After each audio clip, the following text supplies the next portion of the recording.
నమస్తే masters, light overs టీవీకి స్వాగతం సుస్వాగతం అండి. మనందరి గురువు డాక్టర్ బ్రహ్మర్షి పితామహ పత్రిజీకి, స్వర్ణమాల పత్రి మేడంకి అనంతకోటి పాద నమస్కారాలు, హృదయపూర్వక కృతజ్ఞతలు తెలియజేసుకుందాము. చక్కని వర్క్ షాప్స్ ని మనకు ప్రతినిత్యం అందిస్తున్న వండర్ఫుల్ ప్లాట్ఫామ్ కి, లైట్ ఓవర్స్ టీవీకి అండ్ టీమ్ కి హృదయపూర్వకంగా ధన్యవాదాలు తెలియజేసుకుంటూ, జీవాత్మ ప్రపంచ నియమాలు, the laws of spiritual world, మరి అత్యద్భుతమైన విజ్ఞానాన్ని మరి మనకు చక్కగా పార్వతీ మేడం అందిస్తూ ఉన్నారు. మరి 5 రోజులు అయిపోయినాయి మాస్టర్స్. ఈరోజు 6th day of the work shop. మరి చక్కగా ఆత్మ తలాల గురించి, మరి మనం ఎలాంటి గుణాలతో ఉంటాము, మరి ఏ కారణాల వల్ల రావడం జరుగుతుంది, మరి నిన్నటి రోజున 5, 6, 7 ఆవరణల గురించి చక్కగా తెలియజేయడం జరిగింది. మరి ఎంత అద్భుతంగా 5, 6, 7 ఆవరణలలో మరి ఆ మాస్టర్స్ ఉంటారనే విజ్ఞానాన్ని మరి మనకు పార్వతీ మేడం చక్కగా అందజేశారు. మరి ఈ రోజు ఇంకా అద్భుతమైన విశేషాలను తెలుసుకోవడానికి మరి మనం చక్కగా మ్యామ్ ని ఆహ్వానించుకుందాం. Ma'am, welcome ma'am, welcome to the session. Thank you.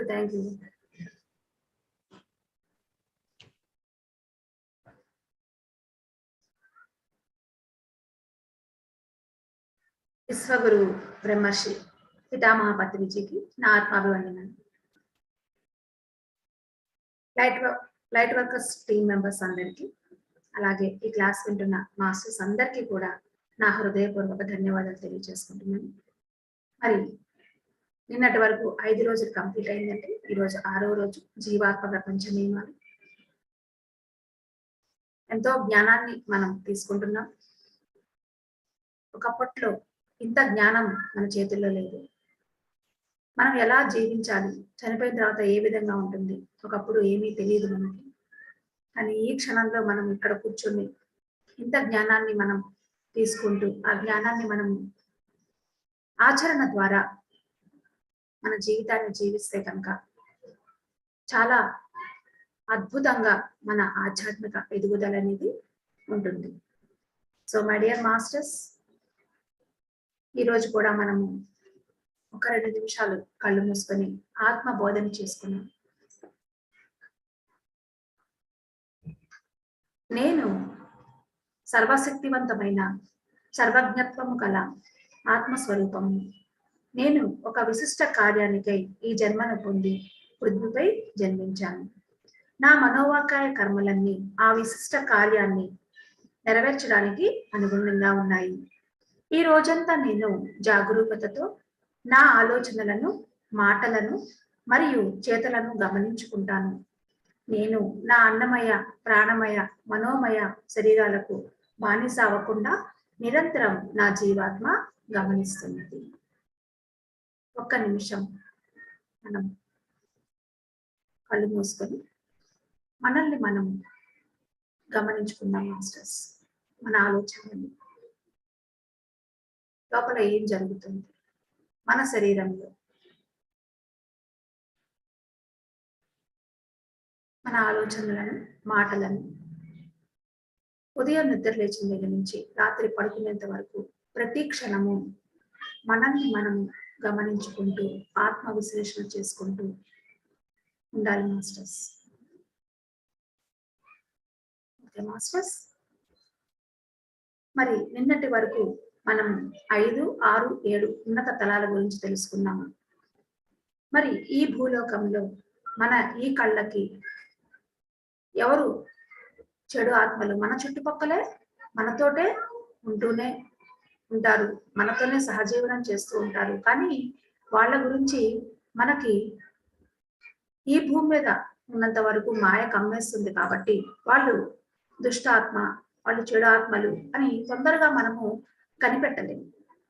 So మరి ఈరోజు అది ఎలా కనిపెట్టాలి అంటే, చూడండి, మనకి కొన్ని స్టోరీల రూపంలో ఈ యొక్క జీవాత్మ ప్రపంచ నియమాల్లో చెప్పడం జరిగింది. మరి ఒక అద్భుతమైన స్టోరీ ఈరోజు మనం చెప్పుకున్నాం మాస్టర్స్. జిమ్మి కథ. భూలోకంలో జనం పైకి కనిపించినట్లుగా లోపల ఉండరు. పైకి కనిపించే జనం, మనం చూస్తున్నటువంటి వాళ్ళందరూ కూడా లోపల ఎలా ఉంటారనేది మనకు తెలియదు. పైకి మాత్రం మనం చూస్తున్నంత సేపు కూడా వాళ్ళ యొక్క జీవన విధానం చూస్తే అబ్బా ఎంతో అద్భుతంగా ఉంది అని అనిపిస్తూ ఉంటుంది. విస్పీ రతు పైనుంచి ఈ యొక్క సమాచారాన్ని వాళ్ళు అందిస్తున్నారు. వాళ్ళు ఏం చెప్తున్నారు అంటే, మా స్నేహితుడు జిమ్మి అంకుల్, ఆయన మీద గౌరవంతో మేము పేరు మార్చాము. ఎందుకంటే ఆయన మీద గౌరవంతో ఆయన పేరు చెప్పకుండా ఆయన వేరే పేరు మార్చి జిమ్మి అంకుల్ అని పెట్టారనమాట. ఆయన యొక్క స్టోరీ చెప్పాలనుకుంటున్నాను ఇప్పుడు మీకు. భూలోకంలో ఉన్నప్పుడు ఆయన ఒక మంచి వక్త, అందగాడు, ఎవరికీ హాని చేయని వాడుగా సదాత్మగా లోకానికి కనిపించేలా ఉండేవాడంట ఆయన. ఎంతో మందికి ఉద్యోగాలు, వస్త్రాలు, ఆహారము, ధనము ఇచ్చేవాడిలా మాకు కనిపించేవాడు. రోజు గంటల కొద్దీ ప్రార్థన చేసేవాడు. ఆయన రోజు గంటల కొద్దీ ప్రార్థన చేసేవాడంట. ఎవరు? జిమ్మి అంకుల్. ఆయన భార్య, పిల్లలు కూడా ఆయనలాగే ఉండేవారు. ఆయన నిరంతరం తన భార్యను పొగుడుతూ ఉండేవాడు. ఆమె చాలా అందమైనది, తెలివి లేనిది. ఆయన పిల్లలు బట్టి కొట్టి పరీక్షలు పాస్ అయ్యేవారు. ఆయనకు వాళ్ళ భవిష్యత్తుపై ఎన్నో ఆశలు. వాళ్ళ తెలివితేటలను మెచ్చుకునేవాడు తరచుగా. అప్పుడప్పుడు వాళ్ళ పిల్లల యొక్క తెలివితేటల్ని మెచ్చుకుంటూ ఉండేవాడు. తండ్రి లాగానే కొడుకులు, ఆయన పిల్లలు కూడా తండ్రి అడుగుజాడల్లోనే నడిచారు. జనమంతా వారిని పొగిడారు. వాళ్ళు చాలా ధనవంతులు, పేరు ప్రతిష్టలు ఉన్నవాళ్ళు. అందుకని వారు నేరుగా స్వర్గానికి వెళతారని అందరూ అనుకునేవారు. వాళ్ళు మాకు బాగా తెలుసు. ఎవరికి? ఈ ఖుర్షిద్ భావన అనేది వాళ్ళ కొడుకులకి వాళ్ళు బాగా తెలుసు, వాళ్ళ ఫ్యామిలీకి. జిమ్మి అంకుల్ చనిపోయినప్పుడు మేమంతా బ్రతికే ఉన్నాము. ఆయన ఆత్మకు శాంతి కలగాలని మేము ప్రార్థించారు. ఎవరు? విస్పీరతు. వాళ్ళందరూ కూడా ఆయన చనిపోయినప్పుడు విస్పీరతు బ్రతికే ఉన్నారు. ఆయన చనిపోయినప్పుడు ఆత్మ శాంతి కలగాలని వారు ప్రార్థనలు చేశారు. ఆయన భార్యని, పిల్లలను ఆయన స్వర్గానికి చేరి ఉంటారని చెప్పేసి వారిని ఓదార్చాం. మేమెంత బుద్ధిహీనులం. భూలోకంలో ఒక ఆత్మను ఎవరూ సరిగా అర్థం చేసుకోలేరు. మేము ఆత్మలోకంలోకి వచ్చిన కొన్నాళ్లకు జిమ్మి అంకుల్ని జ్ఞాపకం చేసుకున్నాం. మా ఆవరణలో వెతికాము. 1981లో మేము 6వ ఆవరణలో ఉన్నారంట. ఇస్పీరతు చనిపోయిన తర్వాత వారి యొక్క ఫ్రీక్వెన్సీని బట్టి వారు 6వ ఆవరణలోకి ఉన్నారు.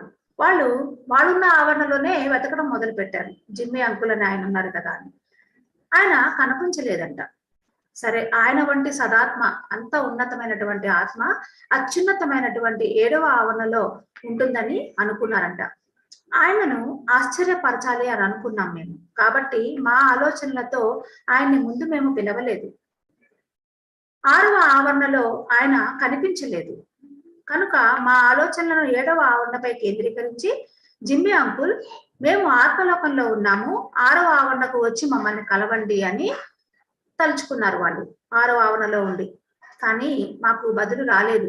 ఎటువంటి స్పందన లేదు, ఎటువంటి మెసేజ్ వాళ్ళకి రాలేదు. విస్పి, ఆయన నిజంగా సదాత్మ కదా, 7వ ఆవరణను దాటి ఉంటాడు అని రతుతో అన్నాడు.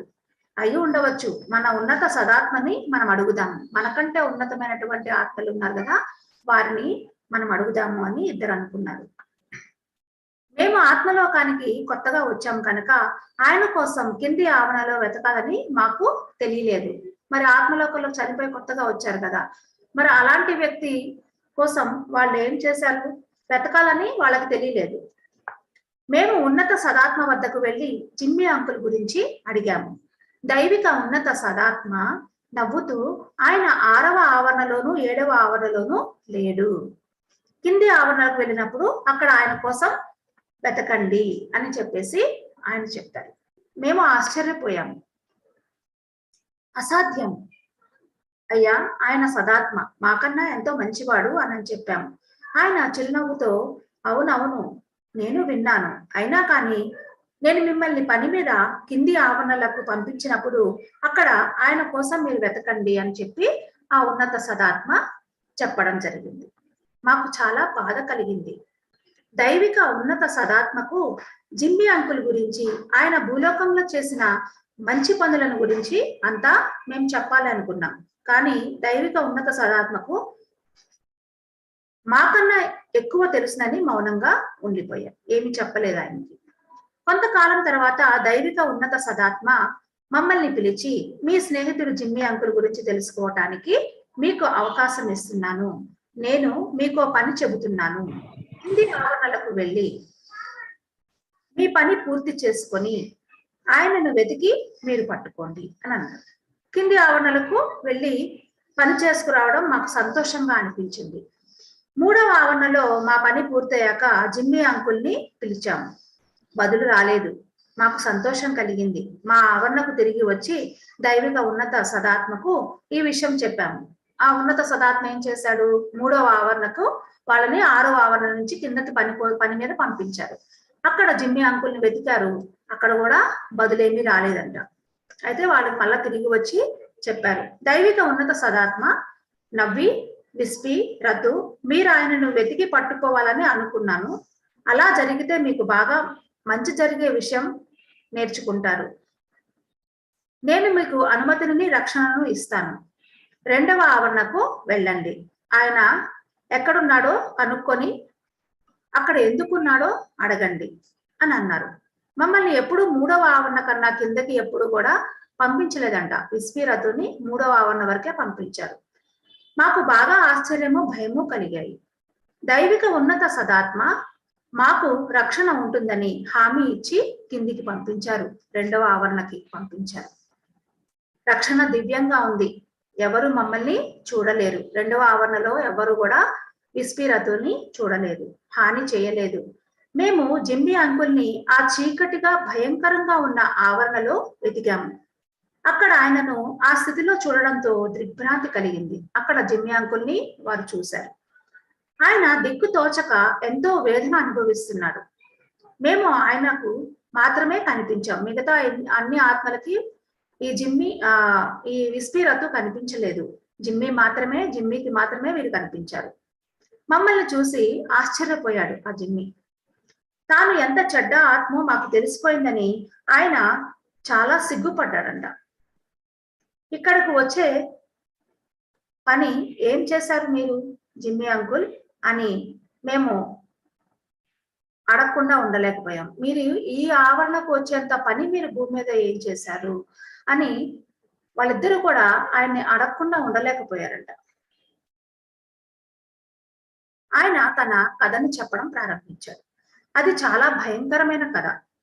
జిమ్మీ అంకుల్ లాంటి మనిషి పైకి ఎంతో పేరు, మర్యాద, మంచితనము ఉన్నట్టు కనిపించే ఆ వ్యక్తి లోపల ఇంత భయంకరమైన వాడు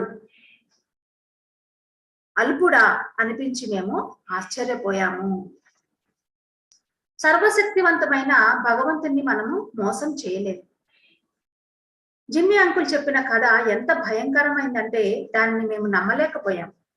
జిమ్మీ అంకుల్ని మేము ఎప్పుడు ఆదర్శప్రాయుడిగా భావించాం కనుక దీనిని మేము నమ్మలేకపోయాం. ఎప్పుడు దానధర్మాలు చేస్తూ, పేదలకు సహాయం చేస్తూ, అందరినీ ప్రేమిస్తూ, స్నేహంగా ఉండే మనిషి జిమ్మీ స్వయంగా చెప్పిన తన కథను ఇప్పుడు చూద్దాం మనం. నా ప్రియమైన స్నేహితులైన విస్పి, రతు, మీరు నన్ను ఎప్పుడు సుందరమైన ఆత్మ అని మీరు అనుకున్నారు. లోకానికి నేను చూపినదంతా మీరు నమ్మారు. నేను కూడా నమ్మాను. నేను చేసిన ఘోర పాపాలను దేవుడు మన్నించానని అనుకున్నాను. భూలోకం వీడగానే స్వర్గానికి వెళ్ళాలని ఎన్నో మంచి పనులు నేను భూమి మీద చేశాను. దాన ధర్మాలు చేశాను. ఎన్నో మంచి పనులు చేశాను. నా పాపాలకు శిక్ష పడకూడదని ఇవన్నీ చేశాను. కానీ నాకేం దక్కాలో అదే దక్కింది. నేను మోసం చేసుకున్నాను. భూలోకాన్ని కూడా మోసం చేశాను. కానీ దేవుడిని ఎవరు మోసం చేయలేరు. దేవుడిని ఎక్కడ మోసం చేయలేము. నేను మర్యాదస్తురాలైన మంచి మహిళను, కుమారుడిని. ఆమె వయసులో చెడు ఆలోచనలే ఉండవు. నా తండ్రి దుష్టుడు. ఆయన మా అమ్మను వేధించి చెడుగా ప్రవర్తించమని బలవంత పెట్టేవాడు. ఎవరి తండ్రి? జిమ్మీ యొక్క తండ్రి చాలా దుష్టుడంట. ఆయన మా అమ్మను, అంటే జిమ్మీ వాళ్ళ అమ్మను వేధించి చెడుగా ప్రవర్తించమని బలవంత పెట్టేవాడంట. ఆయన స్వార్థపరుడు. మాతో క్రూరంగా ప్రవర్తించేవాడు. చిన్నప్పుడు ఆయన తండ్రి చాలా స్వార్థంతో క్రూరంగా ప్రవర్తించేవాడు. ఆయన మా అమ్మను, సోదరులను, చెల్లెళ్లను, నన్ను తప్పు పనులు చేయమని బలవంత పెట్టేవాడు జిమ్మీ వాళ్ళ తండ్రి. చాలా సార్లు మా అమ్మ బాధతో చెప్పేదంట, తండ్రి కొడుకులకి చెప్పేదంట, ఇది తప్పు, మనం పాపం చేస్తున్నాము, ఇదంతా చాలా తప్పు అంటూ ఏడుస్తుండడం మేము చూశాము అని జిమ్మీ చెప్తున్నాడండి. మా నాన్న ఇదంతా పిచ్చి అని కొట్టిపారేసేవాడు. కొన్నాళ్లకు నేను, మా సోదరులు, చెల్లెళ్ళు అందరం క్రూరుడైన మా నాన్నను అభిమానించుతూ మా అమ్మను పిచ్చిదని, బుద్ధి లేనిదని భావించడం ఆరంభించాం. కొంచెం ఊహ తెలిసి బాగా పెద్దవాళ్ళైన తర్వాత వాళ్ళ అమ్మే పిచ్చిది అని చెప్పేసి వాళ్ళు భావించేవాళ్ళు. మా మంచి దయగల తల్లిని మేము గౌరవించకుండా ఆయన చూశాడంట. మాకు ఆమె మీద ప్రేమ అనేది రాను రాను పూర్తిగా పోయింది. వాళ్ళ మదర్ మీద, జిమ్మీ వాళ్ళ అమ్మ మీద ప్రేమ పూర్తిగా పోయింది. తన పిల్లలు తండ్రి అడుగుజాడల్లో నడవడం చూసి మా అమ్మ ఎంతో వేదన చెందేది. ఒకరోజు నాతో మా అమ్మ ఇలా అంది, జిమ్మీ, మీ నాన్న చెప్పే పనులు చేయకు, ఇలా చేయడం చాలా తప్పు. నువ్వు నా పెద్ద కొడుకువి, జిమ్మీ పెద్ద కొడుకు అంట, కనుక మీ తమ్ముళ్లను చెల్లెలను కాపాడడానికి నాకు సహాయం చెయ్యి. నేను ఆమె చెప్పిన దానికి బాగా నవ్వాను. మా అందరినీ భరించలేనంటున్నావు కదా, నువ్వే కొండ మీద నుంచి దూకి చావరాదా అని చెప్పేసి ఆ పెద్ద కొడుకు విసుక్కున్నాడు జిమ్మీ వాళ్ళ అమ్మ మీద. మేము ఒక లోయ సమీపంలో నివసించే వాళ్ళం. మా ఇంటి కిటికీలోంచి ఆమెకు లోయ లోపల వైపుకి చూపిస్తూ, ఇలా చావడం నీకు సరైంది అంటే పైనుంచి చూపిస్తున్నాడు, ఇగో ఇక్కడ లోయ ఉంది కదా, ఇక్కడ నుంచి దూకి నువ్వు చచ్చిపో అని చెప్పి వాళ్ళ అమ్మతో అన్నాడు అనమాట. మా నాన్న తెలివైన వాడు, ఆయనకి భార్యగా నువ్వు తగవు, నదిలో పడి చావు అని ఒకరోజు ఆమెతోటి వాదించడం జరిగింది. ఆమె సరిగ్గా పాపం పిల్లలు మాట వినట్లేదని ఆవిడ ఎంతో బాధతోటి ఆవిడ ఎలా అయితే జిమ్మీ ఎలా అయితే చెప్పాడో ఆ విధంగానే ఆమె సరిగ్గా అలాగే చేసిందంట. మన్నాడు పోలీసు మమ్మల్ని పిలిచారు. మా ఇంటికి దగ్గరగా నది పక్కన ఆమె శవం దొరికింది. నాకు దిగ్భ్రాంతి కలిగింది. అయినా అప్పుడు కూడా ఆమె తెలివి లేనిది, పిచ్చిది అని అనుకున్నాను. ఆత్మహత్య వంటి పాపాన్ని చేయకుండా నిగ్రహించుకోలేని ఈ బలహీనురాలు అని భావించాను. వాళ్ళమ్మ గురించి చాలా చెడ్డగా భావించాడు. మా అమ్మ ఇంకా తన విషయంలో కల్పించుకోలేదని మా నాన్న సంతోషించాడు.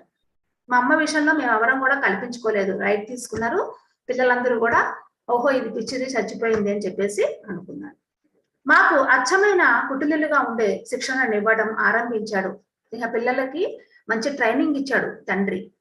మా అమ్మ చనిపోయేంత వరకు ఆయనంతటి దొంగ మాకు అర్థం కాలేదు. ఆయన మాకు అంతగా నచ్చాడు. ఆయన మాకు ఇచ్చిన మంచి మంచి వస్తువులన్నీ ఆయన సాయం పొందిన వారు ఇచ్చారని మేము అనుకునేవాళ్ళం. ఈయన పెద్ద పెద్ద సహాయాలు చేశాడేమో, వాళ్ళందరూ ఆ వస్తువులు ఇచ్చేవాళ్ళేమో అని వీళ్ళు భ్రమలో ఉన్నారు. ఆయన మా మనసుల్ని ఎంతగా మార్చాడంటే ఆయన్ని మేము పూర్తిగా నమ్మేసేంత ఇదిగా ఆయన్ని పిల్లలందరినీ మార్చేశాడు. ఎప్పుడూ ఆయన్ని ప్రశ్నించే వాళ్ళం కాదు. మేము జనాల్ని ఎలా మోసం చేసి వస్తువులు సంగ్రహించాలో ఆయన శిక్షణను ఇచ్చాడు అనమాట. పిల్లలకి ట్రైనింగ్ ఇచ్చాడు, ఎలా మోసం చేయాలి, జనాల్ని ఏ విధంగా మోసం చేస్తే వాళ్ళ దగ్గర నుంచి ఆ వస్తువుల్ని మనం తీసుకోవచ్చు, మంచి మాటలతో, అమాయకమైన చూపులతో, సదాచార పద్ధతిలో ఎలా మోసం చేయాలో నేర్పించాడు. ప్రపంచానికి మేమందరం ఎంతో బాధ్యత కలవాళ్ళం, మంచివాళ్ళం, దయాద్ర హృదయం, నిజాయితీ పరులం అని. కానీ అంతరంగంలో మేము కూడా మా నాన్నలాంటి దయ్యాలమే. మాకు ఈ ఘోరమైన విషయాలన్నీ నేర్పాక, చివరికి ఆచూకీ వదలకుండా హత్య చేయడం కూడా నేర్పాక ఆయన విశ్రాంతి తీసుకున్నాడు. అంటే కొంత కూడా క్లూ దొరకకుండా మనుషుల్ని ఏ విధంగా మోసం చేయాలి, ఎలా వాళ్ళని చంపాలి, ఇంత ఆచూకీ కూడా దొరకకుండా ఎలా ఉండాలి అని చెప్పేసి ఆ ఉన్న పిల్లలందరికీ కూడా తండ్రి బాగా ట్రైనింగ్ ఇచ్చాడు. అప్పుడు ఆయన విశ్రాంతి తీసుకోవడం మొదలు పెట్టాడు. తాను కుటుంబ పెద్ద కనుక కొల్లగొట్టిన ధనమంతా తనదేనని చెప్పేవాడు తండ్రి. వృద్ధులు, విధవరాళ్ళు లేదా ఒంటరి ఆడవాళ్ళను ఎలా మభ్యపెట్టి వారి ప్రేమను సంపాదించాలో మాకు నేర్పించాడు. వాళ్లతో కలిసి ఉంటూ వారికి ఉన్నదంతా దోచుకొని వారిని పేదరికంలోకి, నిరాశ నిస్పృహల్లోకి ఎలా నెట్టాలో కూడా చెప్పాడు. ఇలా ఎంతో మంది ఆడవారిని మోసం చేశానని, అయినా ఎన్నడూ కూడా పోలీసులు పట్టుకోలేకపోయారని గర్వంగా చెప్పాడు. వాస్తవానికి ఎవరూ అతన్ని వేలెత్తి చూపలేదు. ఆయనంత గొప్పవాడు, తెలివైన వాడు అయి ఇంత ధైర్యంగా పనిచేయగలిగాడు కనుక మేము కూడా ఆయనను ఉదాహరణగా తీసుకోవాలనుకున్నాం. ఎవరు? జిమ్మీ. తండ్రిని ఉదాహరణగా చేసుకొని వాళ్ళు కూడా తండ్రి అంత ట్రైనింగ్ ఇచ్చాడు చిన్నప్పటి నుంచి కాబట్టి ఈ మోసాలన్నీ చేయడం ఆ పిల్లలకి బాగా అలవాటైపోయింది. దైవ న్యాయము జరిగి తీరుతుంది. కొన్నేళ్ల పాటు మా నాన్న చెప్పిందే మేమందరం కూడా చేశాము. చెడ్డవాడైన మా తండ్రిని పూజించాము మేము. ఆయన మమ్మల్ని అంధకార కూపంలోనికి తీసుకుని వెళ్ళాడు. మేము చాలా సంతోషంగా ఆయన ఆరాధిస్తూ ఉండేవాళ్ళం. ఆయన మా మనసులను మార్చడంతో మేము సక్రమంగా ఆలోచించలేకపోయాము. మేమెంత దుర్మార్గులమో మాకు అప్పుడు తెలియలేదు. కొన్నేళ్లు సంతోషంగా గడిచాక మా నాన్నకు జ్వరం వచ్చింది. ఆయన జబ్బుని డాక్టర్లు గుర్తించలేకపోయారు. రక్త పరీక్ష చేయించమన్నారు. ఆయనకు మధుమేహ వ్యాధి, షుగర్ వ్యాధి ఉందని తేలింది. ఆయన ఆహార నియమాలను కఠినంగా పాటించమని చెప్పేసి డాక్టర్స్ చెప్పారు. ఆయనకు ఆరోగ్యంపై శ్రద్ధ కనుక డాక్టర్లు చెప్పినట్లుగానే చేశాడు. కొన్ని నెలలకు ఆరోగ్యం మంచిగా కుదుటపడింది. ఒకరోజు ఒంటరిగా బయటకు వెళ్ళాడు. రోడ్డు మీద ప్రమాదం జరిగింది. ఒక చేయి తీసివేయాల్సి వచ్చింది. మరో మార్గం లేక 2 కాళ్ళు తీసేయాల్సి వచ్చింది. ఒక చేయి కూడా తీసివేయాల్సి వచ్చింది. దైవ న్యాయం ఆరంభమైంది. ఇక్కడి నుంచి దైవ న్యాయము ఆరంభమైంది. కానీ తెలివిహీనులమైన మేము మాత్రం మా ప్రియమైన నాన్నను వేధిస్తున్నాడని దేవుడిని మేము బాగా నిందించేవాళ్ళం. కొన్నాళ్ళ తర్వాత డాక్టర్లు ఆయన ఊపిరితిత్తుల్లో క్యాన్సర్ ని కనుక్కున్నారు. తండ్రికి క్యాన్సర్ వచ్చింది. అప్పుడు కూడా ముందులాగే దేవుడిని మేము నిందించాం. దేవుడు ఎందుకు ఇలా చేస్తున్నాడు మాకు అని. మేము చేసే ఘోరాలు మాత్రం మానలేదు. మా నాన్నకు మా చెల్లెళ్ళు బాగా సేవ చేసేవారు. నొప్పి భరించరాందైంది ఆయనకి. ఆయన బలహీనమైపోయాడు. నొప్పి భరించలేక మా చెల్లెలని కొరడాతోటి కొడుతూ ఉండేవాడంట తండ్రి. తన బాధకు మేమందరం కారణమని మా అందరినీ కూడా తిట్టిపోస్తూ ఉండేవాడు. మేము ఆయన నిర్లక్ష్యం చేశామని, మేము చాలా స్వార్థపరులమని అని తండ్రి అంటూ ఉండేవాడు. మా నాన్న అనారోగ్యం బాధ గురించి తెలిసి మా పూజారి మా ఇంటికి వచ్చాడు. మా నాన్న ఆయనకు మామూలుగా స్వాగతం పలికాడు. నేనెవరికీ హాని చేయలేదు, మంచి పనులే చేశాను, అయినా నాకెందుకు ఈ బాధ అని ఆ పూజారిని అడగడం మొదలుపెట్టాడు. పూజారికి మా నాన్న ఎంత దుష్టుడో తెలియదు కనుక మా నాన్నను ఆరోగ్యవంతుని చేయమని సర్వశక్తివంతుడైనటువంటి ఆ భగవంతుని ప్రార్థించాడు. ఆ రోజు తర్వాత ఆయన ప్రతిరోజు సాయంత్రం 5 గంటలకి వచ్చేవాడంట. ఎవరు? పూజారి ఇంటికి రోజు వచ్చేవాడు. మేమందరం ఆయన రాకకు సిద్ధంగా ఉండి 5 గంటలకు కొంచెం ముందుగానే మాకు సద్గుణవంతులము, మేము సన్మార్గులము, సదాత్ములము లాగా, అంటే మంచి వాళ్ళు లాగా వాళ్ళు నటిస్తూ ఉండేవాడు. పూజారి కరెక్ట్ గా 5ంటికి వచ్చేసరికల్లా వీళ్ళందరూ సిద్ధంగా ఉండేవాళ్ళు. మంచి వాళ్ళుగా వినయంగా మాట్లాడడము నటిస్తూ ఉండేవాళ్ళు. ఒకనాడు పూజారి కొంచెం ముందుగా మా ఇంటికి వచ్చేసాడు. 5ంటికి రావాల్సిన ఆయన 4ంటికే వచ్చేసాడు.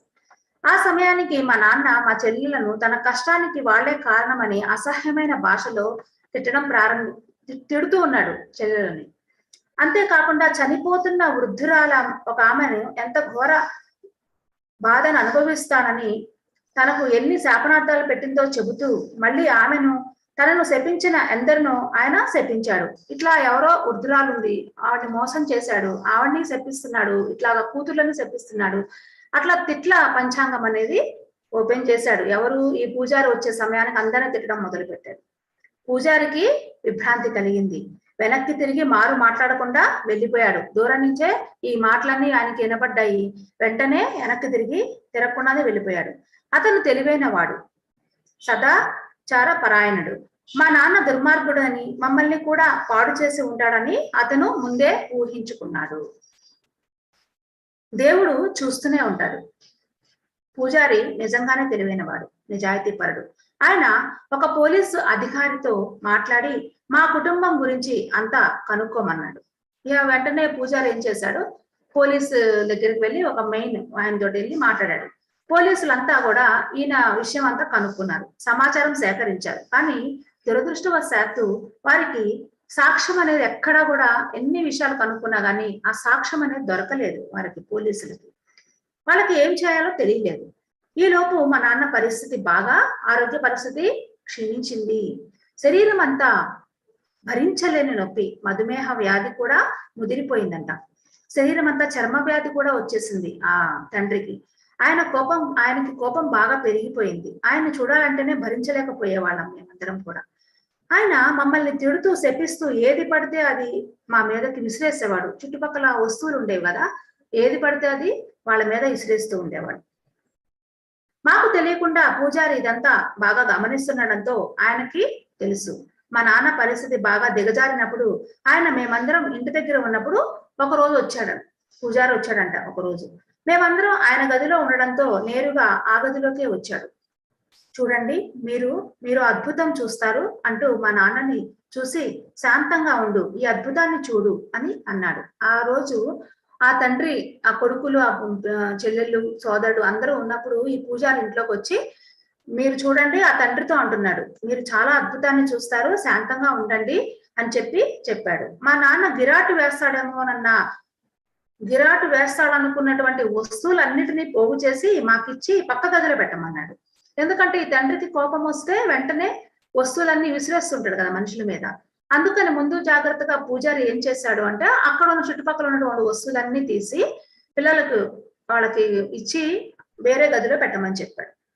పూజారి మా నాన్నని ఏదో మహిమ చేసి బాగు చేస్తారు అనుకుంటూ మేమందరం ఏం చేసాం, ఆ వస్తువులన్నీ పక్క గదిలో పెట్టాము. ఓహో, ఈ పూజారి ఏదో మ్యాజిక్ చేసి మమ్మల్ని ఏదో మంచిగా మా నాన్నని ఏదైనా చేస్తాడు, మహిమ చేస్తాడేమో అనుకొని ఆయన ఇచ్చినటువంటి వస్తువులన్నీ, చుట్టుపక్కల ఏవైతే ఆయన చేతికి అందేటట్టుగా ఉన్నటువంటి వస్తువులన్నీ కూడా పూజారి వేరే గదిలో పెట్టించేశారు.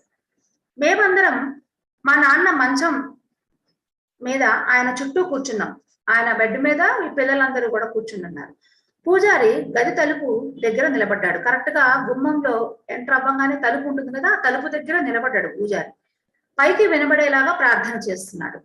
మా అందరికీ సహాయం చేయడానికి తనకు సహాయం చేయమని దేవుడిని కోరాడు. మొట్టమొదటిగా ప్రార్థన చేశాడు, దేవుడిని కోరాడు. తర్వాత ఈ ప్రార్థన చేస్తూ కొంచెం ఆగిన తర్వాత మీ నాన్న పాపాల క్రూర కథను చెప్పాడు. అదే మా నాన్న పాపాల క్రూర, ఆయన తండ్రి యొక్క పాపాలన్నీ కూడా చెప్పడం మొదలు పెట్టారు ఆ పూజారి.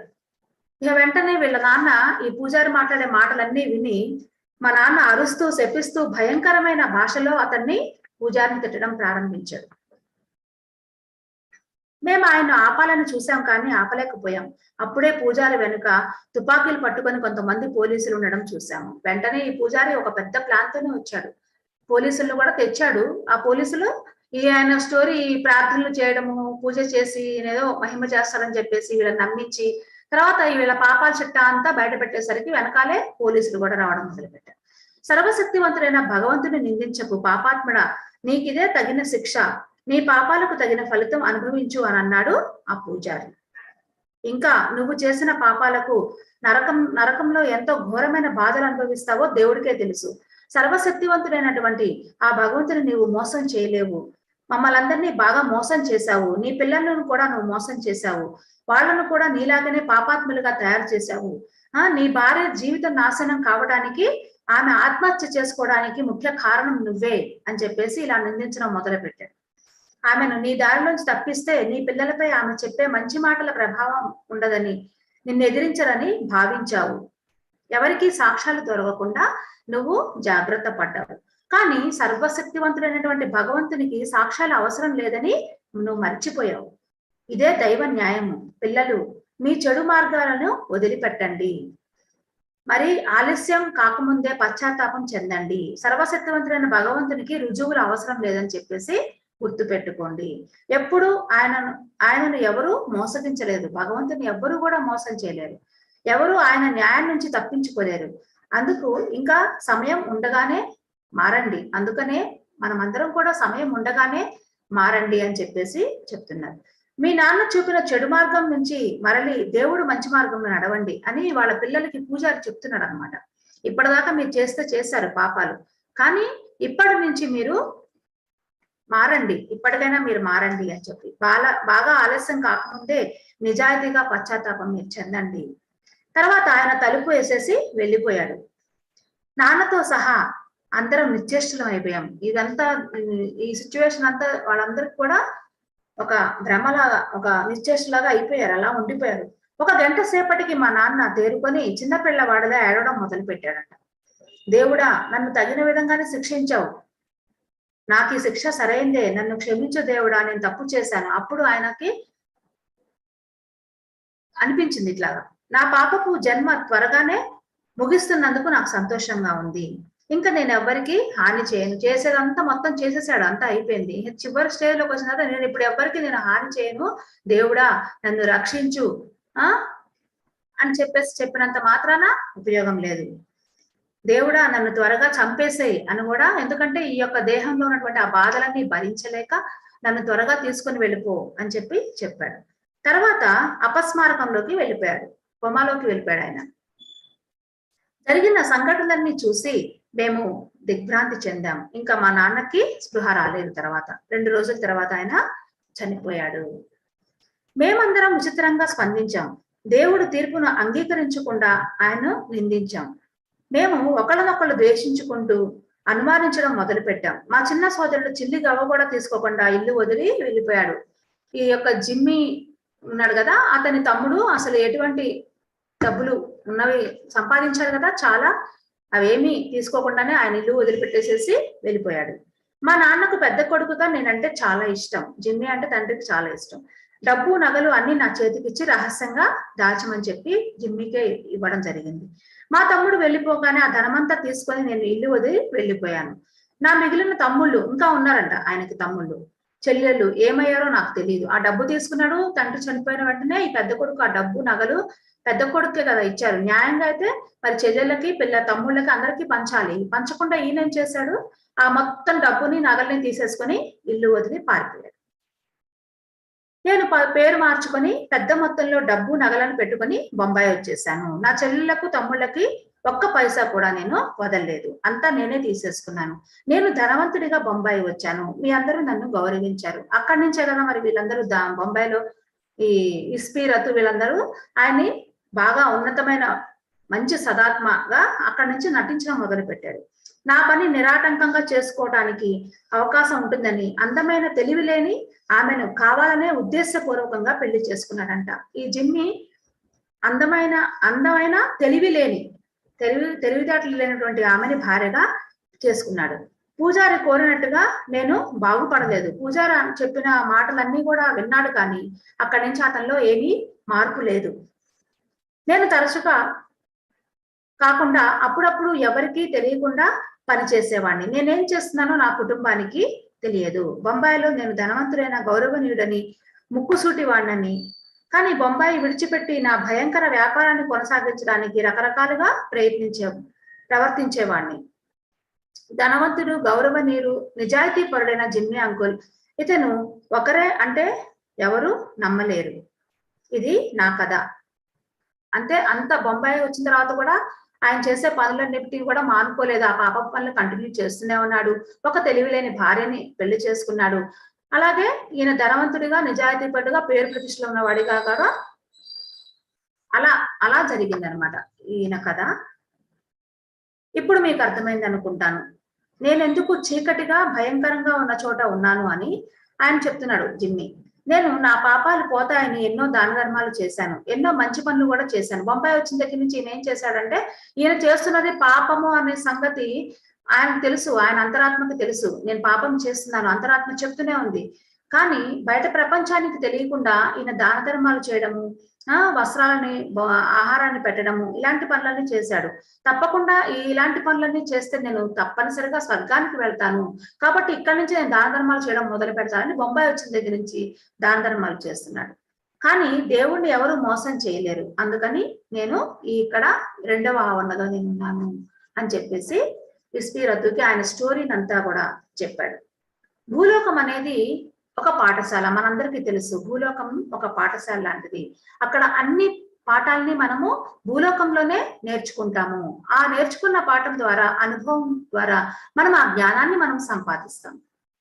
భూలోకంలోని వారు ఆత్మలోకంలో ఉన్న మాలాగా సామరస్యంగా ఉండరని మాకు తెలుసు. మీరు సదాత్మలతోనూ పాపాత్మలతోనూ ఉండాలి. మీరు అందరితోనూ కలిసి ఉండాలి. భూలోకంలో చెడు ఆత్మలు ఉంటాయి, చెడ్డవాళ్ళు ఉంటారు, మంచి వాళ్ళు ఉంటారు. వాళ్ళందరితో పాటు మనము కలిసి జీవించాలి. కనుక సామరస్యం అనేది కుదరదు. మాకు ఆ సంగతి తెలుసు. మనం సదాత్మలతోనే ఉందాం, పాపాత్మలతో వద్దు అని మీరు అనవచ్చు. కానీ సర్వశక్తివంతుడైన భగవంతుడు కోరేది అది కాదు. కష్టపడే వారికి మీరు సాయం చేయాలని ఆయన కోరిక. మీరు చెడుని పారద్రోలి భూలోకాన్ని మెరుగుపరచాలనే ఆయన కోరిక, భగవంతుడి కోరిక అంట. ఒకప్పుడు మంచిగా ఉండి భూలోకంలోని ప్రతికూల ప్రభావాలకు లోనే చెడు మార్గంలో పయనిస్తున్న ఆత్మలకు మీరు సహాయం చేయాలని దేవుడి యొక్క ఉద్దేశము. వారు సన్మార్గాన్ని విడువరాదని, సన్మార్గాన్ని అంటిపెట్టుకొని ఉండాలని వారికి అర్థమయ్యేలా మీరన్నా చెప్పండి. భూలోకంలో ఉన్నటువంటి ఈ చెడు ఆత్మలు ఎవరైతే ఉంటారో, చెడ్డవాళ్ళు ఎవరైతే ఉంటారో వాళ్ళని మార్చడమే మీ యొక్క పని. సర్వశక్తివంతుడైన భగవంతుడు తన తరపున మీరు పనిచేసి భూలోకాన్ని మంచి ప్రేమాస్పద ప్రదేశంగా తీర్చిదిద్దాలని భావిస్తున్నాడు. మీ విలువైన కాలాన్ని సదాత్మలతో గడుపుతూ వృధాగా వెచ్చించరాదని, చెడ్డవారిని పాపాత్ములను నిర్లక్ష్యం చేయరాదని ఆయన కోరిక.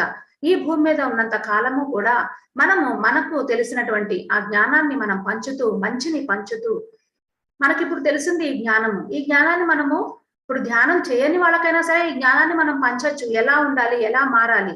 అలాగే ధ్యానం కూడా మనం చెప్పచ్చు. ఇది అందరికీ ఉపయోగపడే ఒక సబ్జెక్ట్ అన్నమాట. ఇది ప్రతి ఒక్కరూ జీవితంలో ఏ విధంగా ఉండాలి, ఏ విధంగా ఉంటే మనము భూమి మీద మన పైకి ఎట్లాంటి ప్రయాణం ఉంటుంది, కంటిన్యూషన్ ఆత్మలోకంలో మనకి మరలా జీవితం ఏ విధంగా కంటిన్యూ అవుతుంది. మీ విలువైన సమయం అని భూలోకంలో చాలా విలువైంది ఈ సమయము. మీరు ఇక్కడ స్వల్పకాలమే ఉంటారు. మీరు అనుకుంటున్నారు భూలోకంలోనే చాలా తక్కువ సమయం ఉంటారు, ఆత్మలోకంలో చాలా ఎక్కువ సమయాన్ని మీరు గడుపుతారు. ఎన్నడూ మీ సమయాన్ని మాత్రం వృధా చేసుకోకండి. భూలోకంలో ఒక్క క్షణం కూడా మీరు సమయాన్ని వృధా చేయకండి. ఒక నిర్దిష్టమైన పని చేయడానికి, శిక్షణ పొందడానికి, అనుభవం గడించడానికి, కర్మలను చెల్లించుకోవడానికి మిమ్మల్ని భూలోకానికి పంపించారు. అందుకని సమయం ముగియక ముందే మీరేం చేయడానికి వెళ్ళారో దాన్ని తప్పనిసరిగా పూర్తి చేయండి. మీరు దేనికోసమైతే భూమి మీదకి వచ్చారో దాన్ని మనం తప్పకుండా మన లక్ష్యం ఏంటి అనేది మనం తెలుసుకోవాలి. ఇక్కడి నుంచి మనము మారడానికి, అంటే మనం ఇప్పటిదాకా ఎలా ఉన్నామో ఇక్కడి నుంచి మనం ఏ విధంగా ఉండాలి, దాన్ని మీరు తప్పనిసరిగా పూర్తి చేయండి. అలా చేయని పక్షంలో మళ్ళీ అదే ఉద్దేశం నెరవేర్చుకునేందుకు మళ్ళా అదే పని కోసం మళ్ళా మనము పునర్జన్మించాలి. జీవిత కాలం వ్యర్థమవుతుంది. లేదా అనారోగ్య పాలైన భౌతిక శరీరంతో, నొప్పులు బాధలతో కర్మను అనుభవించడానికి కావాల్సిన దానికన్నా ఎక్కువ కాలము మీరు బ్రతుకుతారు. అందువలన విలువైన కాలాన్ని మీరు ఎప్పుడు కూడా వృధా చేయకండి. మీ పని తొందరగా పూర్తి చేయండి. మీ సమయం పూర్తి కాకముందే మీరు తిరిగి రావచ్చు. మీ పని పూర్తయిపోయింది అనుకోండి భూలోకంలో, మీ సమయం కాకముందే కూడా మీరు మళ్ళా మా ఆత్మలోకానికి వచ్చేయచ్చు. మీ సమయం ఎప్పుడు పూర్తవుతుందో మీకు తెలియదు. ఎవరికి తెలుస్తుంది మీ సమయం ఎప్పుడు అయిపోయిందన్న సంగతి? ఎవరికి తెలుస్తుంది అంటే మీ ఉపచేతనాత్మక మనస్సుకి, అంటే మీ యొక్క అంతరాత్మకి తెలుస్తుంది. చెడ్డవారిని, ఇటీవలే చెడు మార్గం పట్టిన వారిని బాగుపరచమని సర్వశక్తివంతుడైన భగవంతుడు కోరుతున్నాడు. అందువలన నిస్వార్థంగా అవసరమైన వారికి, కష్టాలు పడుతున్న వారికి సహాయం చేయండి. మీరు భూలోకంలో ఉండడానికి ఇదే ప్రధాన కారణాలు. మీ బాధ్యతలు నిర్వర్తించండి, ఇంకా ఎన్నడూ మీరు బాధపడరు. మనం ఇలాంటి సదాత్మలు అంటే 5, 6 ఆవరణలో 4, 5, 6 ఆవరణలో ఉన్న వాళ్ళు తిరిగి మరలా భూమి మీదకి ఎందుకోసం జన్మిస్తారు? అసలు వాళ్ళ కారణం ఏంటి అంటే తమ ప్రీతములను కాపాడి సహాయం చేయడానికి అంట. ఆల్రెడీ ప్రీతములు భూమి మీద ఉంటారు, వాళ్ళు ఇంకా నేర్చుకోవాల్సిన పాఠాలు ఇంకా చాలా ఉంటాయి. వాళ్ళ దగ్గర వాళ్ళు జన్మలు తీసుకొని వాళ్ళకి హెల్ప్ చేయడానికి వీళ్ళు ఉన్నత సదాత్మలు ఎవరైతే 5, 6, 7 ఆవరణలో ఉన్న వాళ్ళు మరలా తిరిగి భూమి మీద జన్మించడానికి కారణం ఒకటి. రెండవ కారణం గత జన్మలలో మిగిలిపోయిన కర్మను అనుభవించడానికి. గత జన్మల్లో ఇంకా కొన్ని కర్మలు బ్యాలెన్సింగ్ ఉందనుకోండి, ఆ బ్యాలెన్సింగ్ ఏమవుతుంది అంటే పైకి వెళ్ళిన తర్వాత దాన్ని మనం అనుభవించవచ్చు, కానీ చాలా సమయం పడుతుంది అక్కడైతే. కాబట్టి భూమి మీదకి వచ్చేస్తే కనుక ఆ కర్మల్ని ఇంకా త్వరగా క్లీన్ చేసేసుకోవచ్చు అని చెప్పేసి దానికోసం మరలా జన్మ తీసుకుంటారు. అలాగే మూడవ ఉద్దేశము వాళ్ళు జన్మ తీసుకోవడానికి ఆధ్యాత్మిక ధ్యేయాన్ని నెరవేర్చుకోవడానికి, స్పిరిచువల్ గా ఇంకా ఉన్నత స్థితికి చేరుకోవడానికి కోసము ఈ యొక్క సదాత్మలు మళ్ళీ భూమి మీద జన్మలు తీసుకుంటూ ఉంటారు. చెడు ఆత్మలను కర్మను చెల్లించుకోవడానికి భూలోకానికి పంపడం జరుగుతుంది. ఈ చెడ్డ ఆత్మలు ఎవరైతే ఉంటారో వాళ్ళు చేసిన పాపాలు ఏవైతే ఉంటాయో, గత జన్మలో ఏవైతే చేశారో అవి మళ్ళా వాళ్ళని ఎవరికి వాళ్ళు ఆ కర్మల్ని చెల్లించుకోవడం కోసం ఈ భూమి మీద మరలా జన్మిస్తారు. ఈ శిక్షను ధైర్యంగా చిరునవ్వుతో అనుభవిస్తేనే తప్ప మీరు బాగుపడి ఉన్నత ఆవరణలకు చేరుకోలేరు. ఎవ్వరి సిచ్యువేషన్స్ వాళ్ళకు ఉంటాయండి, ఎవ్వరి బాధలు వాళ్ళకు ఉంటాయి. ఎవ్వరికి బాధలు కావవి, అవన్నీ సమస్యలు, బాధలు అవన్నీ కావు. మనం అజ్ఞానాన్ని తొలగించుకొని ఆ జ్ఞానాన్ని సంపాదించుకోవడం కోసమే మనం ధ్యానంలోకి వచ్చాము. ఒకసారి ధ్యానం మొదలు పెట్టిన తర్వాత మీ చుట్టుపక్కల మీ యొక్క కుటుంబంలో ఎటువంటి సిచ్యువేషన్స్ ఉన్నాయో అవన్నీ సిచ్యువేషన్స్ కూడా మీరు నేర్చుకోవడం కోసమే మరలా తిరిగి అక్కడ జన్మించారు. మీ ఎదుటిగా ఉన్నటువంటి ఆ వ్యక్తుల ద్వారానే మీరు ఆ పాఠాన్ని మీరు నేర్చుకోగలుగుతారు. ఒక భర్త ద్వారా, ఒక భార్య ద్వారా, తల్లిదండ్రుల ద్వారా, అత్తమామల ద్వారా, చుట్టుపక్కల ఉన్నటువంటి స్నేహితుల ద్వారా మీరు ఎవరైతే పాఠాలను నేర్చుకోవడానికి వచ్చారో భూమి మీదకి వాళ్ళందరి ద్వారా పాఠాలని నేర్చుకుంటున్నారు. కాబట్టి ఇక్కడ బాధలు, సమస్యలు అనేవి మీకు మీరే ఎక్కువ చేసుకుంటున్నారు. మీ లోపల మీ బాధల్ని మీరు ఉన్నదానికంటే ఇంకా కొంచెం, అది బాధ కొంచెమే కానీ దాన్ని ఇంకా పెద్దగా ఊహించుకొని మనం దాన్ని ఏం చేస్తున్నామంటే ఇంకా దాన్ని ఎక్కువ బాధలు పడుతున్నాం. అలా కాదు, ఇది నేను నేర్చుకోవడానికి వచ్చాను, ఇది నేను క్లియర్ చేసేసుకుంటాను అని హృదయపూర్వకంగా 100% యాక్సెప్ట్ చేయడము అంటే అక్కడి నుంచి దాన్ని నేర్చుకోవడం ప్రారంభించండి. ఆ నేర్చుకోవడం ప్రారంభించిన మరుక్షణము ఒక్కసారి నేర్చుకున్నది మరలా తిరిగి మళ్ళా జీవితంలో ఆ సిచ్యువేషన్ మళ్ళీ రాకుండా ఉండడం కోసం. సో మాస్టర్స్, మీరు అందరూ కూడా భూమి మీదకి వచ్చినటువంటి ఆ యొక్క పాఠాలని త్వరగా నేర్చుకోవడం మొదలు పెట్టండి. బాధపడుతూ సమస్యలను ఇంకా ఉన్నదానికంటే ఇంకా ఎక్కువ చేసుకోవడం మన లక్ష్యం కాదు. ఒకవేళ సమస్య వచ్చిందంటే ఆ జ్ఞానం మనకున్నది, ఇప్పుడు విన్నాం కదా, ఓహో ఈ సమస్య నాకు వచ్చింది, సమస్య కాదు అది నేర్చుకోవడానికి వచ్చింది. ఓకే, నేను ఈ సిచ్యువేషన్ ద్వారా, ఈ పరిస్థితి ద్వారా, ఈ వ్యక్తి ద్వారా నేను దానిని నేర్చుకుంటాను అని ఈ క్షణం మనస్ఫూర్తిగా 100% ఈ క్షణంలో మీకు ఏవైతే నేర్చుకోవడానికి సిద్ధంగా ఉన్నాయో వాటన్నిటిని కూడా ఈ క్షణం నుండే నేర్చుకోవడం మొదలు పెట్టండి. ఈ కారణాల వల్లనే మీరు భూలోకంలో ఉన్నారు. ముఖ్యమైన కారణం ఏమిటంటే మీ ఆత్మను పవిత్రీకరించుకొని ఉన్నత స్థాయికి ఎదగడం కోసమే మనము ఈ భూమి మీదకి వచ్చాము. భూలోకము ఒక శిక్షణ సంస్థ. చెడు ఆత్మలు మంచివి కావాలి, మంచి ఆత్మలు మరింత మంచివి కావడం కోసం. దుష్ట ఆత్మలు తమ దుష్ట మార్గాలను వదిలి మంచి మార్గంలో, దైవ నిర్దేశిత మార్గంలో నడవాలి. కానీ ఈనాడు భూలోకంలో చెడ్డ ఆత్మలు మరింత చెడ్డవవుతున్నాయంట. మరి చెడుగా ఉన్నటువంటి వాళ్ళు ఇంకా చెడ్డవాళ్ళు అయిపోతున్నారు. కొంచెం మంచిగా మారి మంచిగా ఉన్నాము మేము అనుకునే వాళ్ళు ఈ చెడ్డ ఆత్మలు ఏం చేస్తున్నాయంటే వాళ్ళ ప్రభావం వీళ్ళ మీద పడుతుంది. అంటే వాళ్ళు ఎవ్వరు ఎవరిని మార్చలేరు. ఎవరంటే మనకి మనమే చెప్పుడు మాటలు, నిన్న మనం చెప్పుకున్నాం, చెప్పుడు మాటలు వినడము, మూడో వ్యక్తి గురించి ఎక్కువగా మాట్లాడుతుండడం, మనము ఆ మాటల ద్వారా, చేతుల ద్వారా మనకి మనమే మళ్ళా మనం కిందకి వెళ్ళిపోతున్నాం. అంటే మనల్ని మనం కర్మల్ని మనం ఇంకా పోగు చేసుకుంటున్నాం. సో కాబట్టి మనము మంచి వాళ్ళము ఇంకా మంచిగా మారడానికి ప్రయత్నం చేయండి. కానీ ఈనాడు భూలోకంలో చెడు ఆత్మలు ఎక్కువైపోయాయి, దుష్టత్వం బాగా పెరిగిపోతుంది. ఆత్మసత్తలమైన మేము దీన్ని చూసి మేము బాగా చింతిస్తున్నాము ఆత్మలోకంలో అని చెప్తున్నారు. 18th May 1981 ఒక దుర్మార్గుని చేతిలో మోసపోయినటువంటి సదాత్మ, ఒక మంచి ఆత్మ అంట భూమి మీద. ఆమె చాలా మంచిది ఆమె. కానీ అలాంటి ఆమె ఒక దుష్టుడి చేతిలో పూర్తిగా చెడిపోవడం, అంటే అసలు పూర్తిగా వాడిలాగా ఆవిడలాగా మారాల్సింది దుష్టుడి ప్రభావం చేత ఆవిడ కూడా ఒక కింది ఆవరణకు వెళ్ళిపోవడం ఎలా జరిగింది, ఆ యొక్క స్టోరీ మనం ఇప్పుడు చూద్దాము. ఆత్మలోకంలో కొత్త వారికి మేము సంరక్షకులుగా ఉంటాము. ఆత్మలోకంలో వీళ్ళు చేసే పని ఏంటయ్యా అంటే, కొత్త వారు ఎవరైనా వచ్చారు అంటే వాళ్ళకి గైడింగ్ మాస్టర్స్ లాగా ఉండి వాళ్ళని గైడ్ చేస్తూ ఉంటారంట. ఆత్మలోకంలో కూడా ఇదే పని. ఒక్కోసారి నిమ్న ఆవరణ నుంచి ఏ ఆత్మైన నిజాయితీగా పశ్చాత్తాపం చెంది ఉన్నత స్థాయికి రావాలని అత్యవసరంగా పిలుపు వస్తే దైవిక అత్యున్నత సదాత్మ మమ్మల్ని నన్ను ఆ నిమ్న ఆవరణలకి పంపిస్తారు. ఈ సంగతి మనం తెలుసుకున్నాం. ఉన్నత సదాత్మలు కింద ఆవరణలో ఉన్నటువంటి వాళ్ళు హృదయపూర్వకంగా వాళ్ళు మేము పశ్చాత్తాపం చెంది మేము మారాలనుకుంటున్నాము అని అనుకుంటే గనక ఈ ఉన్నత సదాత్మలు ఏం చేస్తారు, పైనుంచి కింది ఆవరణలకు వాళ్ళ కోసమే వెళ్తారంట, సహాయం చేయడం కోసం. వీలైనంత ఉత్తమ మార్గంలో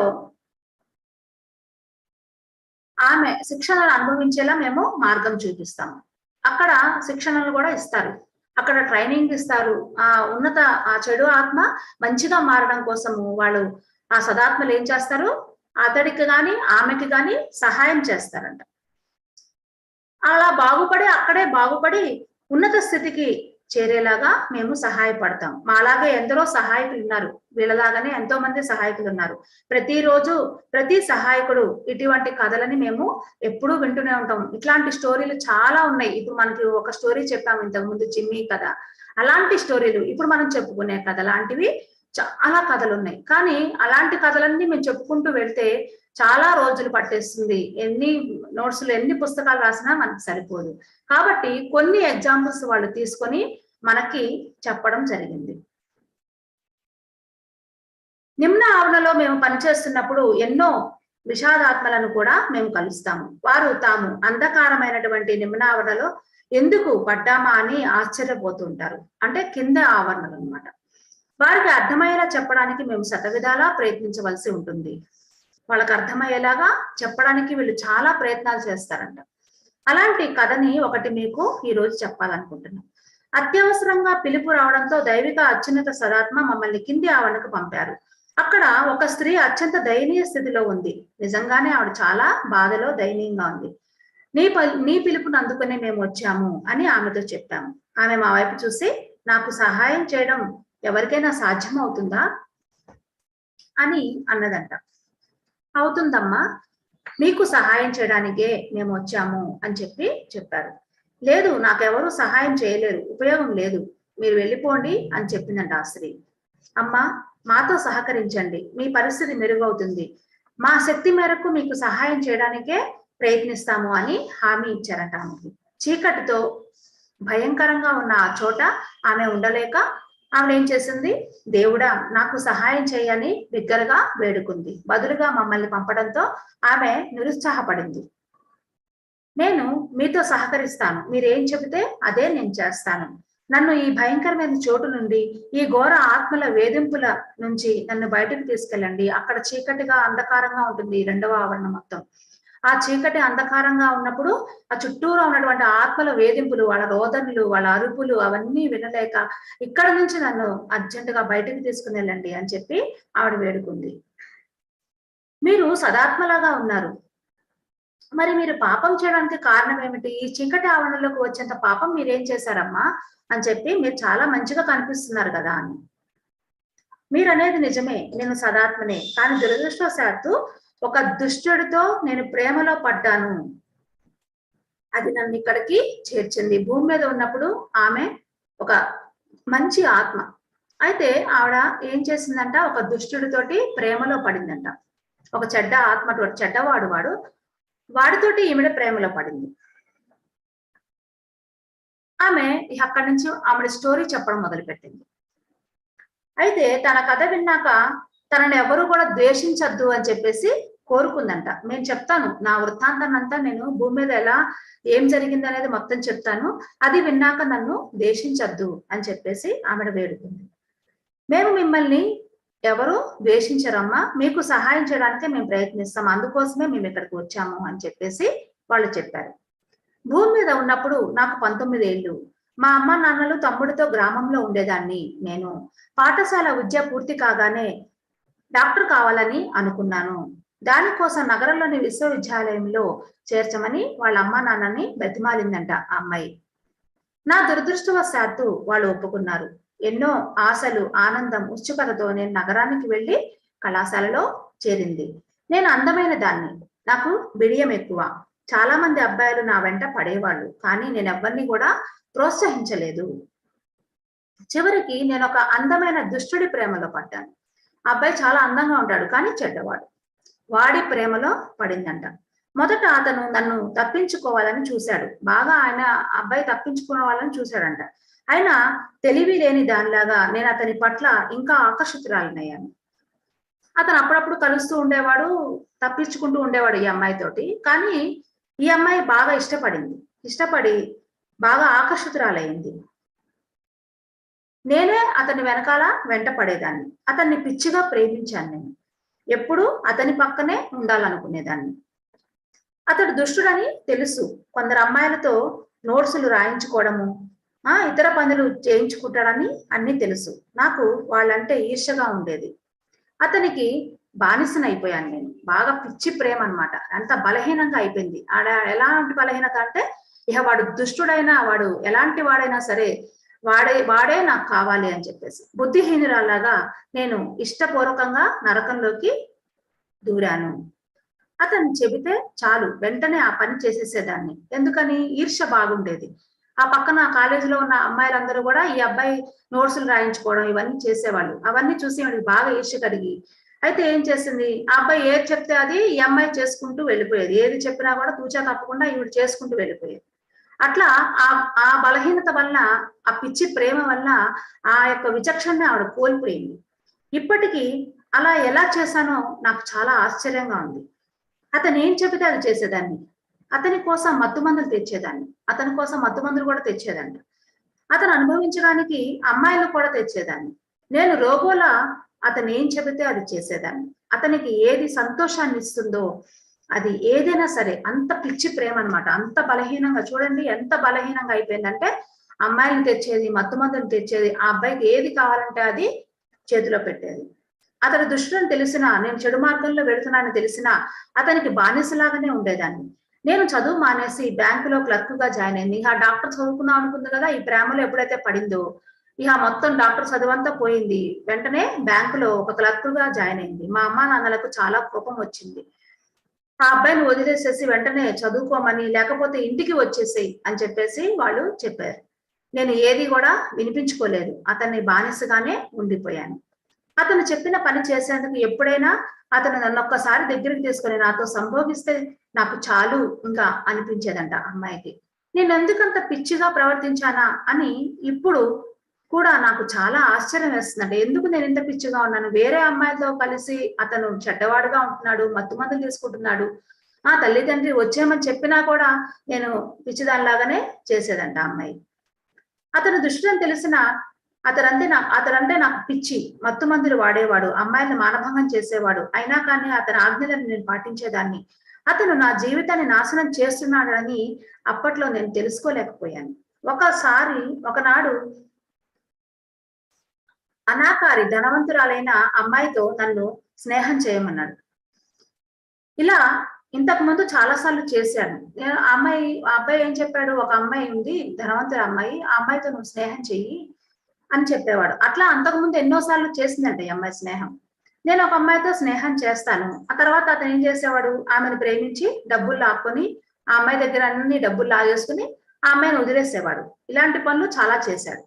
నేను ఈ అమ్మాయితో చిటికలో స్నేహం చేశాను. ఎవరైతే ధనవంతురాలని చెప్పాడు కదా, ఈ అమ్మాయితో నువ్వు స్నేహం చేయమని చెప్పాడు కదా, ఆ అమ్మాయితో చిటికలో స్నేహం చేయడం మొదలుపెట్టింది. త్వరలోనే ఆమెకు ఇతడిని మా కుటుంబ స్నేహితుడిగా మా గ్రామంలో చాలా గౌరవనీయుడని, ధనవంతుడని చెప్పిందంట. ఇదంతా మామూలుగా ఎప్పుడూ జరిగేలాగానే జరిగింది. కానీ కొద్ది కాలం స్నేహం చేసిన తర్వాత ఆ అమ్మాయి ఏం చేసింది, తర్వాత వాళ్ళిద్దరు కూడా పెళ్లి చేసుకున్నారు. ఈ అమ్మాయి స్నేహం చేసింది. ఈ సదాత్మ దుష్టుడికి హెల్ప్ చేయడం కోసం అమ్మాయితో ఓన్లీ స్నేహం చేస్తాడేమో, డబ్బు తీసుకొని ఎప్పుడు వదిలేస్తాడు కదా, అట్లాగే వదిలేస్తాడు అనుకుంది. కానీ ఈ ఈ దుష్ట ఆత్మ ఎవరైతే వీడున్నాడో వాడేం చేశాడు, డైరెక్ట్ గా ఆ స్నేహితురాలను పెళ్లి చేసేసుకున్నాడు. నేను షాక్ అయ్యాను. అయినా అతని ప్రభావం నా మీద బాగా ఉండడంతో అతనికి బానిసలాగా ఉంటూ అతను చేయమన్న పనులన్నీ, అయినా సరే అప్పటికైనా కొని వదిలేసిందా? లేదు. అప్పటికి కూడా ఇంకా బానిసలాగానే అతనితోనే, అతను ఏ పని చెప్తే అది చేస్తుంది. అతనంటే నాకు ఎందుకంత తన్మయత్వమో నాకు తెలియలేదు. నన్ను సమ్మోహితురాలిని చేశాడా? అతను చెడ్డవాడని తెలిసినా, నేను చేస్తున్న తప్పని తెలిసినా ఎందుకు అతను చెప్పిన పనులు చేశాను? ఆ అమ్మాయిని అతను పెళ్లి చేసుకోవడం నేను భరించలేకపోయాను. ఆమె బాగా ధనవంతురాలు. ఆమె తండ్రికి భార్య లేదంట. అమ్మాయి ఎవరైతే పెళ్లి చేసుకుందో ఆ అమ్మాయికి తల్లి లేదు. ఆయన కూడా చాలా ధనవంతుడు. తండ్రి కూడా చాలా డబ్బున్నవాడు. ఆయనతో స్నేహం చేసి ఆకర్షించమని అతను నాకు చెప్పాడు. వెంటనే వీడు పెళ్లి చేసుకున్నాడు. పోనీ పెళ్లి చేసుకున్న అమ్మాయితో ఉండి మంచిగా ఉన్నాడా? లేదు. మళ్ళా ఈ స్నేహితురాల్ని మళ్ళీ పిలిచి ఆ తండ్రితో కూడా నువ్వు స్నేహం చెయ్యి అని చెప్పాడు. అతను ఏది చెప్తే అది చేయడం ఈ అమ్మాయికి ఇది కదా, అందుకోసం అలాగే చేశాడంట. తర్వాత అతన్ని పెళ్లి చేసుకోమని ఆజ్ఞాపించాడు. నేను అందంగా ఉండడంతో భార్య లేని ఆ మనిషి నా వల్ల పడ్డాడు. చూడండి, ఆ భర్త, ఆ తండ్రి కూడా ఈ అమ్మాయి వల్ల పడి, నాకు ఇష్టం లేకపోయినా కూడా నేను ఆయన్ని పెళ్లి చేసేసుకున్నాను. ఆ దుష్టుడు తన పన్నాగం బయటికి కనిపించకుండా మంచి ప్రణాళికను రచించాడు. తర్వాత నా ముదుసలి భర్తని చంపమని ఆజ్ఞాపించాడు. ఎప్పుడైతే పెళ్లి చేసేసుకుందో ఈ అమ్మాయి, ఆయన పెద్ద ఆయన, వెంటనే ఈ ఫ్రెండ్ ఏం చేశాడు, ఆ అబ్బాయి, ఆ చెడ్డ దుష్టాత్మ ఆ అబ్బాయి ఏం చేశాడంటే, నువ్వు పెళ్లి చేసుకున్నావు కదా, ఇప్పుడు ఆయన్ని, నీ భర్తను నువ్వు చంపేసేయి అని చెప్పాడు. చెప్పగానే నేను తిరస్కరించాను. దానితో నేను మత్తు మందులు చేరవేస్తానని, పోలీసులకు రుజువులతో చూపిస్తానని నన్ను బెదిరించాడంట. నువ్వు మత్తు మందులు ఇస్తావు, ఇవన్నీ కూడా నేను పోలీసులకు చెప్తానని బాగా బెదిరించాడు. నేను చంపలేనని ఏడ్చి మొత్తుకున్నాను, బతిమలాడాను. కానీ వాడి రాతి హృదయము కరగలేదు. నన్ను జైల్లో పెట్టించగల ఫోటోలు, రుజువులు కూడా చూపించాడు. నేనంత వెర్రిదాన్ని. ఇటువంటి దుష్టుడు నన్ను ప్రేమించి పెళ్లి చేసుకుంటానని నేను ఎలా నమ్మాను? చివరికి నా చేత నా భర్తను చంపించాడు. నేను ధనవంతురాలైన వెధవని అయ్యాను. అతని ఎస్టేట్ సగం నా పేరు మీద, సగం అతని కూతురు పేద, అతని కూతురు ఉంది కదా, అతని కూతురు పేరు మీద సగం ఉందంట. నా ప్రియుడు ఏం చేశాడంటే, నరకం చూపిస్తున్నట్టు నాకేం చేయాలో పాలుపోలేదు. నా భర్త చనిపోయాక ఆ హత్య చేసినందుకు నిద్రాహారాలు లేవు నాకు. ఎక్కడికైనా ఇతనికి కనిపించకుండా నా భర్త ఎస్టేట్ నుంచి కొంత డబ్బు తీసుకొని ఎక్కువ శాతం ఆ అమ్మాయికి, కూతురికే వదిలి పారిపోవాలని చెప్పేసి అనుకుందంట ఈ అమ్మాయి. నా ప్రణాళికలు పూర్తి కాకముందే తన భార్యను చంపమని ఆజ్ఞాపించాడు. ఇక అంతా అయిపోయింది. పాపం భర్తని చంపేసింది. ఆ భర్త ఏం చేశాడు, భార్యకి సగము, కూతురికి సగము రాసిచ్చాడు. తర్వాత ఈ స్నేహితురాలని మళ్ళా వీడు భయపెట్టడం మొదలు పెట్టాడు. భార్యని కూడా, నా భార్యను నువ్వు చంపేసేయని చెప్పాడు. అయితే దానికి ఈవిడ ఒప్పుకోలేదు. ఒప్పుకోకుండా ఒక రోజు రాత్రి ఏమనుకుందంటే, సరే సగం కొంత ధనాన్ని తీసుకొని మిగిలిందంతా ఆ అమ్మాయి పేరు మీద వదిలేసేసి నేను పారిపోవాలి అని అనుకున్నది. ఆజ్ఞాపించాడు చంపేమని చెప్పి. నేను ఏడ్చి ఇదంతా చాలా దూరం పోతుందని చెప్పి వద్దని చెప్పి బతిలాడిందంట ఆ అమ్మాయి.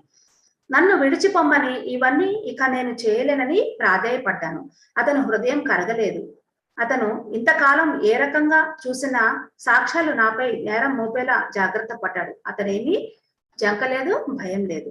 పోలీసులకు ఫోన్ చేసి నా భర్తను నేనే చంపానని చెబుతానని అన్నాడు. ఇంకా బయటపడే మార్గం లేదు. కళ్ళు మూసుకుపోయి వాడిని గుడ్డిగా నేను ప్రేమించానని గుర్తించాను. వాడు చెప్పిందల్లా చేశాను. నన్ను ఎంతగా ఇరికించాడో, నేనంతా దద్దమ్మనో అర్థమైంది. ఇంకా తప్పించుకునే మార్గం లేదు. నా భర్తని చంపానని పోలీసుల ముందు నేను ఒప్పేసుకుంటాను. ఇప్పుడు పోలీసుల ముందు నేను ఒప్పేసుకుంటాను అనుకుంది. నా సవతి కూతురిని చంపడం కన్నా ఇదే నయము. పోలీసుల ముందు ఒప్పుకోవడమే నయము నా సవతి కూతురిని చంపడం కంటే. పోలీసులు పిలవద్దని, ఆమెని నేను, ఈ భార్య నేనే చంపేస్తానని చెప్పేసి ఒప్పుకుంది. మర్నాడు ఉదయమే వెళ్ళి పోలీసులకు అంతా చెప్పేయాలని మనసులో అనుకున్నాను. ఓకే, రేపు నా ప్లాన్ ప్రకారం ఆమెని చంపు అని చెప్పేసి చెప్పాడంట ఆ మనిషి. పోలీసులకు ఏం చెప్పాలో అని నేను ఆలోచిస్తూ అతనికి సమాధానం చెప్పలేదు. ఏం ఆలోచిస్తున్నావు? నీ తెలివిని ఉపయోగించకు, నేను చెప్పినట్లుగా చెయ్యి అని చెప్పేసి అతను వెళ్ళిపోయాడు. ఆ రాత్రి అతను తన భార్యనే తనే చంపేశాడంట. భర్తే ఆ భార్యను చంపేశాడు. కానీ పోలీసులకు మాత్రం నేనే నా భర్తను, అతని కూతుర్ని చంపానని చెప్పేసి, ఈ అమ్మాయి మీద అతని కూతుర్ని, అతని తండ్రిని కూడా ఈ అమ్మాయి చంపేసిందని చెప్పేసి చెప్పాడు. ఇంకా మీదట నేను అతనికి బానిసగా ఉండదని అనుకున్నాడేమో. నేను అతను చెప్పిన దానికి అంగీకరించకపోవడంతో తన ప్లాన్ కు వ్యతిరేకంగా ఏమైనా చేస్తానేమోనని నన్ను దోషిగా చూపేలా సాక్ష్యాలు ఉండేలాగా చూశాడు. మర్నాడు పొద్దున్నే నేను పోలీసుల దగ్గరకు వెళ్లకుండానే వాళ్లే వచ్చి నన్ను అరెస్ట్ చేశారు. విచారణ సమయంలో నన్ను జైలు నుంచి కోర్టుకు తీసుకొని వెళ్లారు.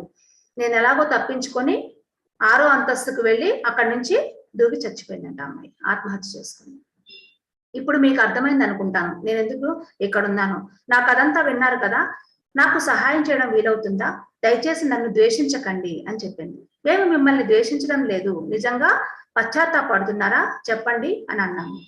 ఆ ప్రశ్న వేయనవసరం లేదు. ఆమె నిజంగానే పశ్చాత్తాప పడుతుందని మాకు అర్థమైంది. కానీ ఆమెను మేము వెంటనే ఉన్నత ఆవరణకు తీసుకొని పోలేము.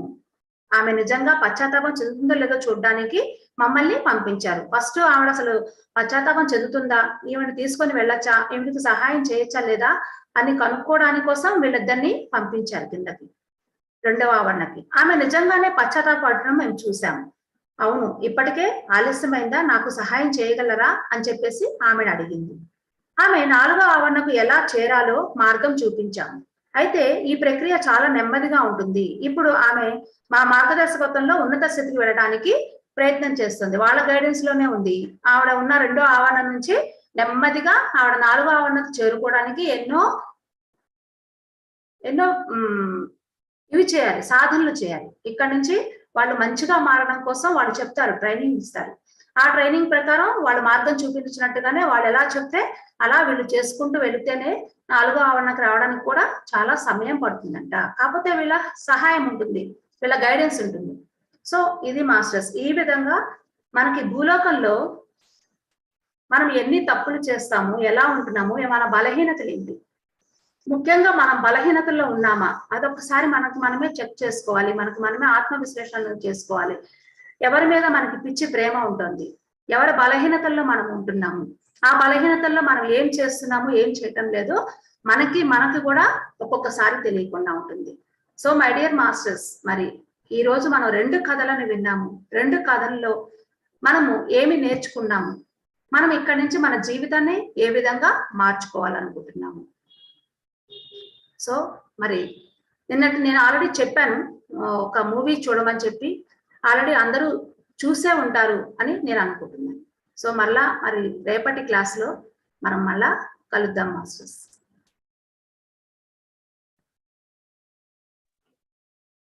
Thank you ma'am. Thank you very much ma'am. Yes, ఈరోజు చక్కగా ఒక 2 కథలతో మరి ఎంతో చక్కగా మరి కారణాలు ఎలా ఉంటాయి, ఏ విధంగా మరి మనం ఆ పరిస్థితులకి లోబడిపోతుంటాము, మరి దాని పర్యవసానాలు ఎలా ఉంటాయి, చాలా చక్కగా అర్థమయ్యేటట్టు చెప్పారు ma'am. Thank you very much. ఇక్కడ ఎన్నో చేసేస్తుంటాము, తర్వాత ఉన్నత లోకాల నుంచి వచ్చి కూడా నిమ్న లోకాలకి వెళ్ళిపోతుంటాము. సో మన ఆలోచనలు, చేష్టలు ఎంత చక్కగా అవగాహన చేసుకోవాలి అనేది మనకి స్టోరీస్ ద్వారా తెలుస్తుంది. Thank you ma'am. Thank you very much. Yes masters, మరి మ్యామ్తో ఎవరైనా మాట్లాడదలుచుకుంటే దయచేసి హ్యాండ్ రైజ్ చేయండి మాస్టర్స్.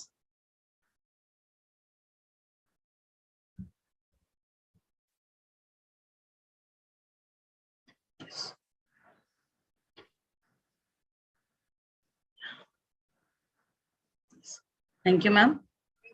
Thank you. ఉమాదేవి గారు అన్మ్యూట్ చేసుకొని మాట్లాడండి.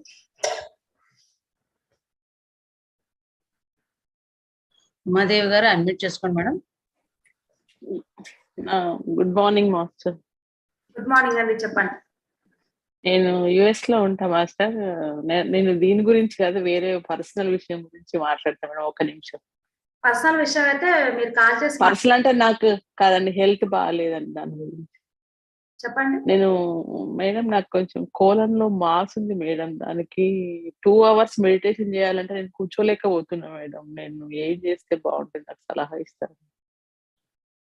మీరు కాల్ చేయండి మేడం, పర్సనల్ గా మీరు కాల్ చేయండి. కాల్ చేస్తే ఓకే మేడం, నేను మీ నెంబర్ ఉంది మేడం, నేను కాల్ చేస్తాను. Thank you. ఇది చాలా బాగుంది మేడం. నేను రోజు పొద్దున్నే లేచి మాకు ఇక్కడ 5:30 to 6:30 ఎర్లీ మార్నింగ్ క్లాస్ వింటున్నా. చాలా చాలా బాగుంది. Thank you so much master. Thank you అండి. ఓకే, థ్యాంక్ యూ మా madam. Thank you very much. Vijayalakshmi గారు ప్లీజ్ అన్మ్యూట్ చేసుకొని మాట్లాడండి. మేడం, అది మీరు ఒక పిక్చర్ పేరు చెప్పారు కదా, అది సినిమా ఒకటి ఉంది చూడండి అని చెప్పారు కదా, పేరేంటి? నాసోలార్ అండి. స్పెల్లింగ్ మళ్ళీ ఒకసారి.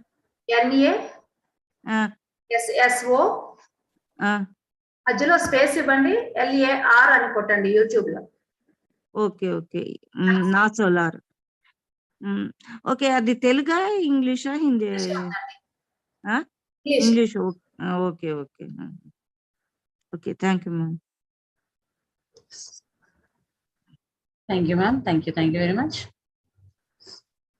ఎస్ మాస్టర్స్, మరి ఇంత చక్కని జ్ఞానం అందించేసినందుకు మ్యామ్ మీకు లైట్ వర్కర్స్ అందరి తరఫున, వ్యూవర్స్ అందరి తరఫున కూడా హృదయపూర్వక ధన్యవాదాలు. Thank you ma'am, thank you very much. Thank you. So masters, రేపు తిరిగి మేడంతో 3 o'clock తిరిగి కలుసుకుందాం మాస్టర్స్. మరి చక్కగా ఈ వీడియోని లైక్ చేయండి, షేర్ చేయండి, మరి అద్భుతమైన విజ్ఞానాన్ని మరింత మందికి పంచుదాం మాస్టర్స్.